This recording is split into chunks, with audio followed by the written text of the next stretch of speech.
Hello everyone, welcome back to my channel practice corner and this is Himani. और आज हम लोग चाइल्ड डेवलपमेंट एंड पेडागोजी का 2015 में आया हुआ एक क्वेश्चन पेपर सॉल्व करेंगे कंप्लीट। ये पार्ट 1 है, ज़्यादा लंबा वीडियो ना हो इसलिए मैं इसको 2 पार्ट में करवाऊँगी। तो ये जो फर्स्ट पार्ट है इसमें हम 15 क्वेश्चन डिस्कस करेंगे। नेक्स्ट पार्ट में हम लोग बाकी के बचे हुए 15 क्वेश्चंस को डिस्कस करेंगे। और आगे जाने से पहले प्लीज़ मेरे चैनल को सब्सक्राइब कर लीजिए ऐसे ही इन्फॉर्मेटिव वीडियोस के लिए और प्रैक्टिस के लिए। तो आगे चलते हैं। पहला question, children have the potential to create knowledge and make meaning from this perspective the role of a teacher is that of a. ठीक है, मतलब इसके कहने का मतलब ये है कि बच्चे अपनी नॉलेज को खुद क्रिएट करते हैं, ऐसा माना जाता है। ठीक है, मीनिंग को पढ़ के। तो जब बच्चे खुद नॉलेज क्रिएट करते हैं तो इसमें टीचर का क्या रोल है। ठीक है, इसने पूछा टीचर का क्या रोल है ये बताइए। तो आपको बताना है कम्युनिकेटर और लेक्चरर, फैसिलिटेटर, डायरेक्टर, नेगोशिएटर। क्या है डायरेक्टर तो आपको पता है ये नहीं होता है। ठीक है, सिर्फ राह दिखाना काम नहीं होता, या फिर कम्युनिकेटर और लेक्चरर भी नहीं हो सकता कि सिर्फ लेक्चर देना उसका काम है। एक्चुअल में काम क्या है उसका, फैसिलिटेटर। फैसिलिटेटर का मतलब होता है हेल्प करते हैं जो बच्चों को आगे बढ़ने में, है ना, सहायता प्रदान करते हैं बेसिकली। तो फैसिलिटेटर का काम है एक टीचर का। अगर बच्चे खुद मीनिंग वगैरह क्रिएट कर लेते तो फिर टीचर को सिर्फ और सिर्फ उनको सहायता प्रोवाइड करनी है जहाँ जहाँ पे भी उनको हेल्प की ज़रूरत हो। ठीक है, आई होप आपको ये क्वेश्चन क्लियर हो गया होगा। तो इसका ऑप्शन नंबर बी सही है। Next, which of the following is not a characteristic of gifted children. ठीक है, आपको बताना गिफ्टेड चिल्ड्रन का कैरेक्टरिस्टिक कौन सा नहीं है। ठीक है, हाई सेल्फ एफिशिएंसी, इसने नॉट पूछा, ये आपको ध्यान रखना है, नॉट वाला बताना है आपको। ठीक है, एक मिनट में कलर चेंज कर लेती हूँ। आपको नॉट वाला बताना है बेसिकली। ठीक है, तो हाई सेल्फ एफिशिएंसी तो होता है गिफ्टेड में। बिलो एवरेज मेंटल प्रोसेस ये नहीं होता, देखो। ठीक है, सॉल्विंग प्रॉब्लम इंसाइटफुली ये भी होता है। इंसाइटफुली मतलब सडनली से बच्चे को प्रॉब्लम सॉल्व करने का तरीका आता है, सही बात है। हायर ऑर्डर मेंटल प्रोसेस ये भी होता है। ठीक है, तो क्या नहीं होता है, ऑप्शन नंबर बी नहीं होता है। बच्चों में बिलो एवरेज मेंटल प्रोसेस नहीं होता है। ठीक है, मतलब उनका प्रोसेस जो होता है मेंटल प्रोसेस वो ज़्यादा होता है ना कि कम, क्योंकि वो बच्चे गिफ्टेड हैं। ठीक है, next, according to pre conventional level of Kohlberg theory to which of the following would an individual turn making a moral decision. आपने क्वेश्चन पढ़ा था, हमने एक कोलबर्ग की थ्योरी पढ़ी थी मॉरल डेवलपमेंट की, है ना, जिसमें उन्होंने 3 स्टेजेस दी थी। जो पहली स्टेज थी वो थी प्री कन्वेंशनल स्टेज। ठीक है, और फिर जो अगली थी वो थी कन्वेंशनल, और फिर जो थर्ड स्टेज थी वो थी हमारी पोस्ट कन्वेंशनल। और हर स्टेज के अंदर 2 सब स्टेजेस भी थी, है ना, 2 सब स्टेज भी थी। और वो सब स्टेज में हमसे पूछ रहा है ये प्री कन्वेंशनल की सब स्टेज। ठीक है, तो इस क्वेश्चन का अगर मैं आपको मतलब बताऊं तो क्वेश्चन का मतलब है कि कोलबर्ग की जो मॉरल डेवलपमेंट की थ्योरी थी उसमें प्री कन्वेंशनल जो लेवल था उसमें बच्चा कब मॉरल डिसीजंस लेना स्टार्ट कर देता है। तो प्री कन्वेंशनल की अगर मैं बात करूं तो उसमें 2 स्टेज थी। पहला था गुड बॉय गुड गर्ल का, है ना, कि बच्चा सबसे पहले गुड बॉय या गुड गर्ल बनने के लिए काम करता है, और दूसरा था पनिशमेंट के डर से। ठीक है, तो आप बताओ कि इन दोनों, ये जो प्री कन्वेंशनल जो स्टेजेस हैं 1 एंड 2, इसमें से कौन सी यहाँ पर दी हुई ऑप्शंस में वो ये आंसर हो जाएगा। ठीक है, तो इसमें पूछा है पर्सनल नीड्स एंड डिज़ायर्स नहीं, इंडिविजुअल वैल्यूज़ नहीं, फैमिली एक्सपेक्टेशंस नहीं, पोटेंशियल पनिशमेंट इन्वॉल्व ये सही है। क्योंकि बच्चा प्री कन्वेंशनल लेवल में छोटा होता है, उसको सिर्फ पनिशमेंट का डर जब दिया जाता है तभी वो बच्चा क्या करता है, सही काम को करता है या मॉरल डिसीजंस लेता है। ठीक है, अगर उसको पनिशमेंट नहीं होगी तो वो सही डिसीजंस नहीं लेगा। तो इसका अल्टीमेटली जो आंसर है वो क्या हो जाएगा, ऑप्शन नंबर डी। ठीक है, next, regarding learners individual differences the teacher should. ठीक है, टीचर को पता है कि उसकी क्लास में इंडिविजुअल डिफरेंस है तो टीचर को क्या करना चाहिए, solve the problems based on deductive method.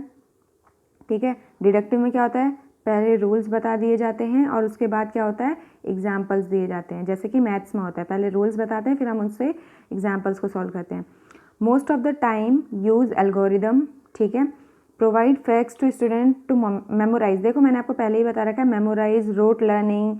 ठीक है, ऐसे ऐसे जो वर्ड आएंगे वो पहले ही हमारे आंसर से कट जाएंगे। ठीक है, चौथा ऑप्शन देखो, चौथा बिल्कुल सही है, provide a variety of learning experiences. ठीक है, ये है जब अगर किसी टीचर को अपनी क्लास में बहुत सारे इंडिविजुअल स्टूडेंट दिखते हैं, इंडिविजुअल डिफरेंस हैं जो बच्चों में, ठीक है, अलग अलग तरीके के बच्चे हैं, तो क्या करेगी, अलग अलग लर्निंग एक्सपीरियंस को क्रिएट करेगी और बच्चों को प्रोवाइड करने की कोशिश करेगी। ठीक है, तो इसका आंसर क्या हो जाएगा, option number D. Next, which of the following is not the principle of child development. ठीक है, चाइल्ड डेवलपमेंट के अलग अलग प्रिंसिपल पढ़े थे आपने, तो उनमें से कौन सा प्रिंसिपल नहीं है वाला बताना है आपको। ठीक है, all areas of development are important, ये तो सही बात है। All development results from an interaction of maturation and experience, ये भी सही है कि जो भी हमारे डेवलपमेंट आता है वो एक्सपीरियंस से आता है, जैसे जैसे हम मैच्योर होते आते हैं उससे आता है। Next, all development and learning proceeds at an equal rate. Equal rate से हमारी जो डेवलपमेंट होती है और लर्निंग होती है प्रोसेस करती है, इक्वल रेट से नहीं करती, देखो। ठीक है, ये मैं भी समझाती हूँ क्यों। Next, all development follows a sequence, ये भी सही है। तो पहला दूसरा चौथा सही है, लेकिन तीसरा वाला ऑप्शन गलत है। गलत क्यों है, क्योंकि इसने बोला है डेवलपमेंट जो होती है वो और लर्निंग दोनों इक्वल रेट से होती है, जबकि ऐसा नहीं है। डेवलपमेंट में हमारी क्या आ जाती है, ग्रोथ भी आ जाती है, ये मैंने आपको पहले की वीडियोज़ में बताया। ठीक है, अब मान लो कि कोई बच्चे की हाइट जो है सडनली से 4th क्लास में ही बढ़ गई है, 5 फीट की हो गई या फिर 5 हो गई है। ठीक है, इतनी हाइट हो गई है उसकी, बट उसका दिमाग तो बच्चों जैसा ही रहेगा ना, उसका माइंड जो है वो तो बच्चे जैसा रहेगा, वो तो नहीं सॉल्व होगा, मतलब वो अचानक से बड़ा नहीं हो जाएगा। तो जो लर्निंग और डेवलपमेंट है वो इक्वल रेट से नहीं बढ़ती हैं। ठीक है, ज़रूरी नहीं है इक्वल रेट से बढ़े। तो इसका आंसर क्या हो जाएगा, option number C. Next, which of the following is related with creativity. ठीक है, आपको बताना है कौन सा एक काम है जो क्रिएटिविटी से रिलेटेड है। Convergent thinking, emotional thinking, egoistic thinking, divergent thinking.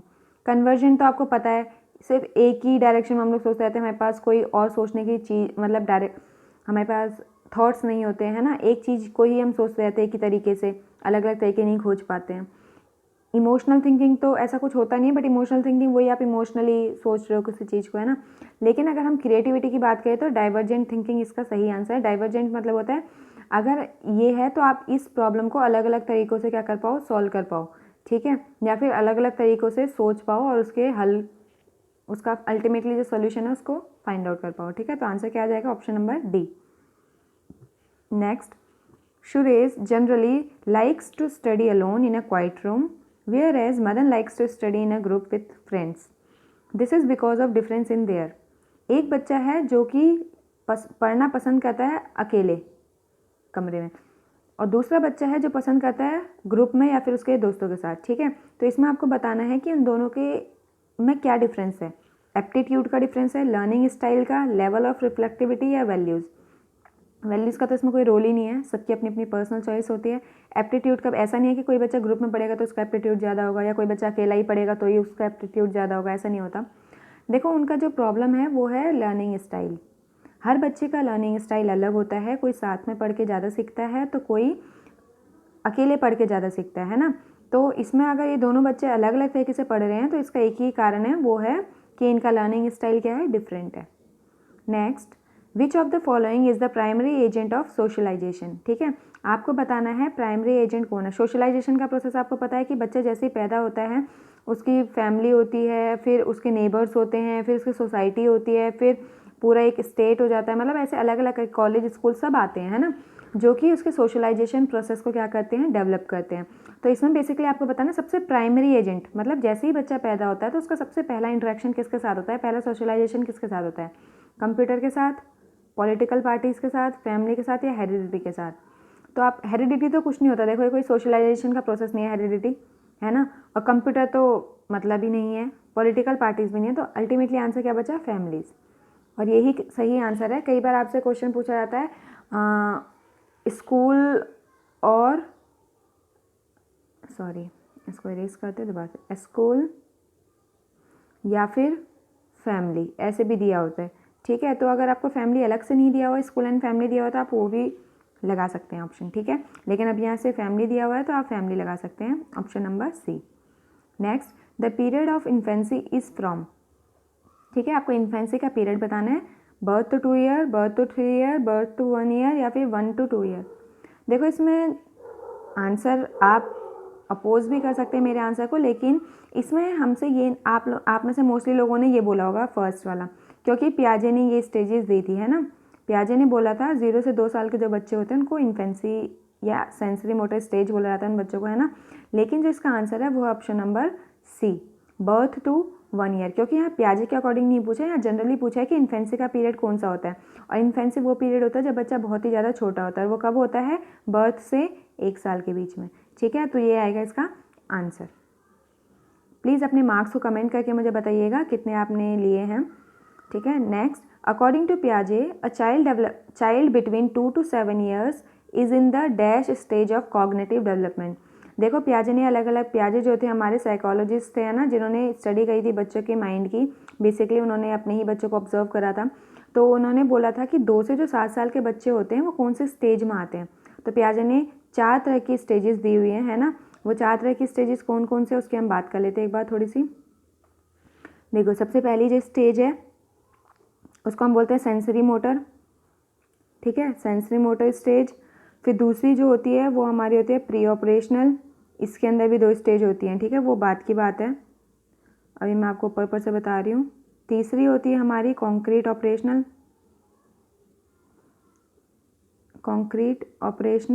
और फिर फोर्थ होती है हमारी फॉर्मल ऑपरेशनल, ठीक है।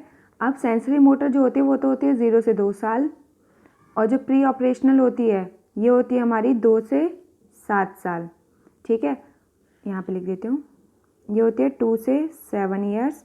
और जो हमारी कॉन्क्रीट ऑपरेशनल होती है ये होती है हमारी 7 to 11 ईयर्स, ठीक है। और 11 ईयर्स के बाद हमारी फॉर्मल ऑपरेशनल स्टेज स्टार्ट हो जाती है। तो यहाँ तक आई होप आपको समझ में आ गया होगा। इनके अपने अपने कैरेक्टरिस्टिक्स भी हैं, ठीक है, वो आपको याद करने हैं। तो आप इसमें देखिए कि क्या बोला है इसने। 2 से 7 साल की मैंने भी आपको बताई थी, उसको हम क्या बोलते हैं, 2 से 7 साल को प्री ऑपरेशनल स्टेज, ठीक है। तो इसका आंसर देख लेते हैं हम लोग, क्या है आंसर, है option D. Next, development proceeds from dash to dash, ठीक है। इसमें आपसे फिल इन द ब्लैंक्स बनना है कि डेवलपमेंट जो होता है एक पर्सन का वो कैसे होता है। कॉम्प्लेक्स टू हार्ड, इसका तो कोई मतलब ही नहीं है, दोनों का सेम ही मतलब हो गया, तो ये तो पहले ही कट गया। स्पेसिफिक टू जनरल, ठीक है। देखो स्पेसिफिक का मतलब होता है कि बच्चे का पहले कोई स्पेसिफिक डेवलपमेंट तो नहीं होता, पहले क्या होता है बच्चे का जनरल डेवलपमेंट होता है, मतलब सब में समान विकास होगा, ठीक है। ऐसा नहीं है कि किसी बच्चे में पहले ही कोई अलग से आपको कोई स्पेशलिटी दिख जाती है ना, ऐसा नहीं होता है। बच्चे सब समान रूप से बढ़ते हैं स्टार्टिंग में, उसके बाद में जाके वो क्या होते हैं, स्पेसिफिक हो जाते हैं।